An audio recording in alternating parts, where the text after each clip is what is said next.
Your first voice lesson is essential. What you learn in that first hour can set you up for success or failure. There's a lot of misinformation on the internet when it comes to singing. Some people who teach may have great voices, but their advice might be wrong and a lot of times can put your voice in danger. I got my bachelor's degree in vocal performance and have experienced firsthand the results of taking singing advice from teachers who don't know what the heck they're talking about. Over the 5 years of teaching, I've developed the perfect first lesson formula that allows all of my students to shine. That's what I'm going to share with you today. So let's get into it.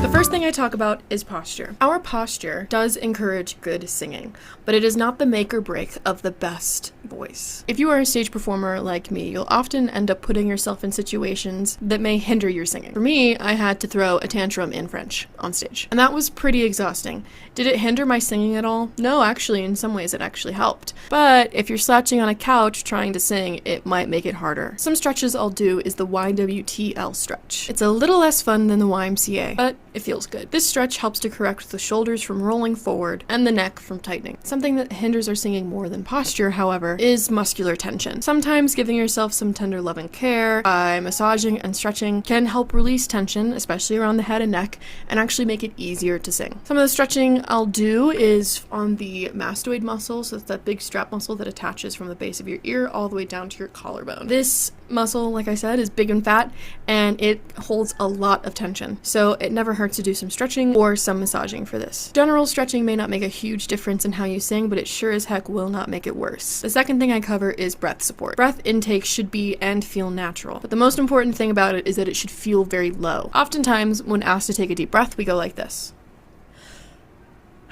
This type of breath isn't ideal for singing, and here's why. 1, you're really only using 25% of your lung capacity. 2, the noise you make is caused by the semi-inverted phonation of your vocal folds. And 3, breath intake of that speed that phonates the folds will dry them out. And like I said, instead we want to take a low breath. Now, some of my students have expressed frustration with this. They say, Lauren, how do I take a low breath and make it quick enough so that I can start the next phrase of a song or an exercise or whatever? The hack that will help you do both is to take a silent inhalation. The louder your inhale, the shallower the breath, right? So we want it to be as silent as possible. Now, the most important technique that I go over is breath support. I always say you can sing all day on a crappy breath if you support it right. So how do we support it? The first thing that we must preface is what breath support is not. Breath support is not holding your breath, pushing your voice to be louder, or pushing your air. It's actually a very primal activity, and once you really learn how to do it, you'll notice how much you don't really have to think about it. Speaking of primal, panting is a very natural response in dogs, but also in humans. So we're going to do a panting exercise. Here are the rules. Your mouth should be open, tongue should be forward. Start slow and then increase the speed. Your panting should be quiet. If you're lightheaded, you're doing it wrong. We'll get to how to fix this. Hey guys, editing Lauren here. I totally didn't do the exercise at all, and then I didn't explain how to fix the tiring out thing. So essentially, we want to open our mouth, like I said, tongue forward, right? So we're not kind of swallowing our tongue. Tongue should just be right behind the teeth. And then you're gonna kind of pant up and down, right? You should feel the belly move, right? And that's where you should be panting from, not from here. And if you are tiring out, it's probably because you're taking shallow breaths and remembering that we want to breathe in and down. The other thing that I didn't really talk about, which is really disappointing, and I'm kind of really disappointed in past Lauren for not talking about this, is that breath support is also really important. And I was going to lead into how to support your breath.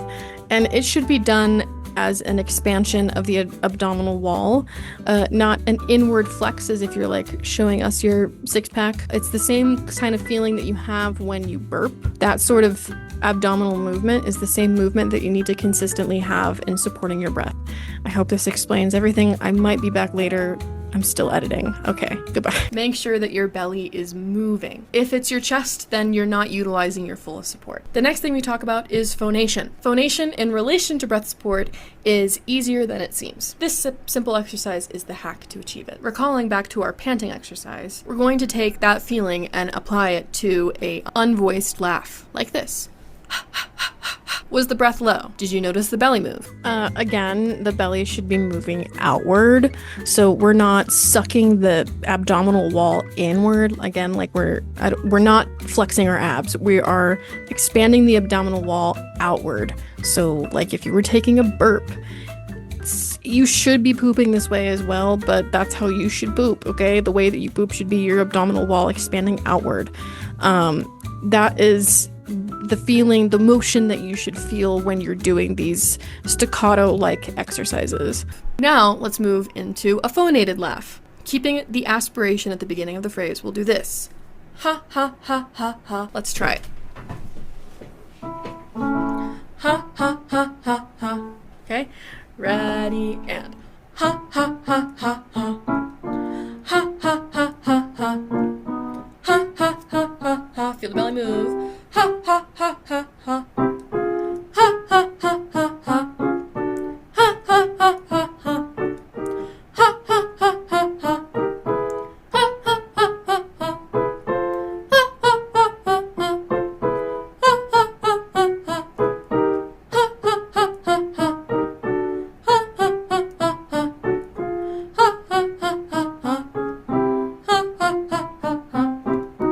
Ha, ha, ha, ha, ha. Ha, ha, ha, ha, ha. Ha, ha, ha, ha, ha. Ha, ha, ha, ha, ha. Now let's see if we can apply this to an elongated laugh. Ha ha ha ha. Okay, so that's what we're going to do. Nothing is going to change in the voice when we go into the elongated version. Nothing's going to change in the breath when we go into the elongated version. We want to maintain that this is free and that this is working. So let's try it. Ready, and ha ha ha ha. Ha ha ha ha. Ha ha ha ha. Ha ha ha ha.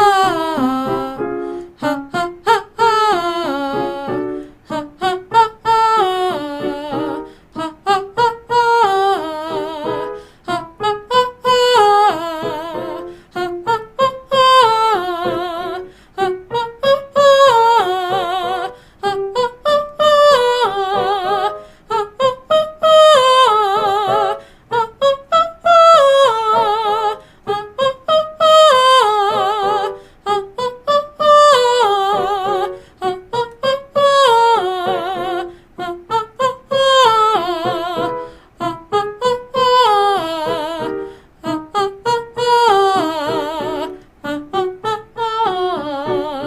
Ha ha ha ha. Ha ha ha ha.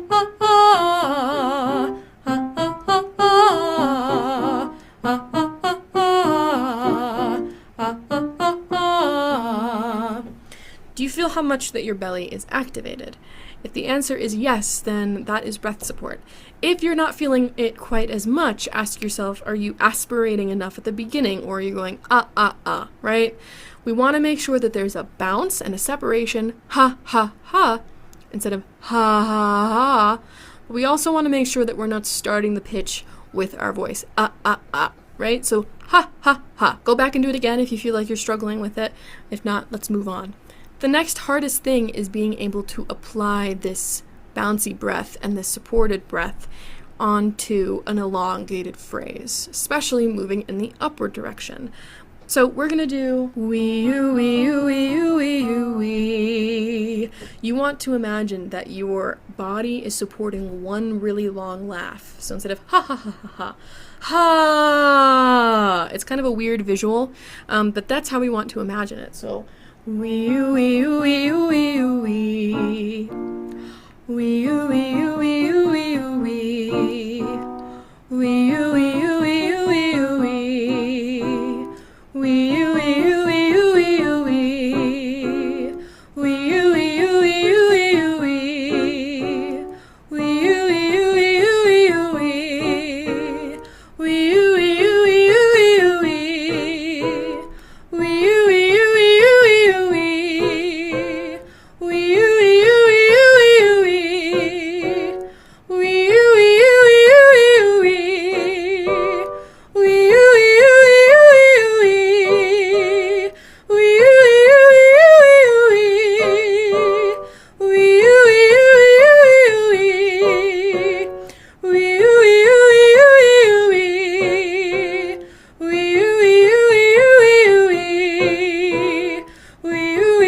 last thing that we want to do is now extend our range to as high as we can go, but as easily as possible.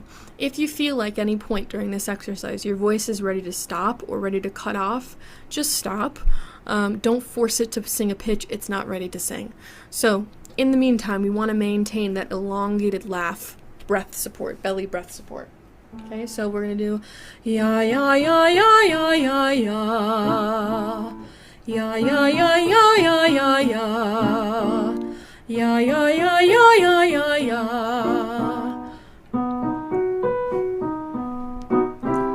Ya ya ya ya ya ya ya. Ya ya ya ya ya ya ya. Ya ya ya ya ya ya ya. Ya ya ya ya ya ya ya. Ya ya ya ya ya ya. It would be at this point after our warm-up where I would work on a piece of music with the student. So typically what I do is I take whatever technique we learned that day and I want to see if we can apply it to a song. So we want to pick a song that is both challenging but not too challenging that you can't sing it at all, so that you learn how much this breath support idea can actually improve the way a song feels. So I know it might not feel like a lot, but this is everything that I cover in our first lesson. And the reason is because too much information can be hindering on the brain, and especially when it comes to building up that coordination between what we're learning in terms of technique and applying it to the body. Information overload often provides more harm than good, so I try to keep it at a minimum for my students so that they can take what we learn and apply it at home as well as in our lesson. Please remember to like and subscribe, and I'll see you next time.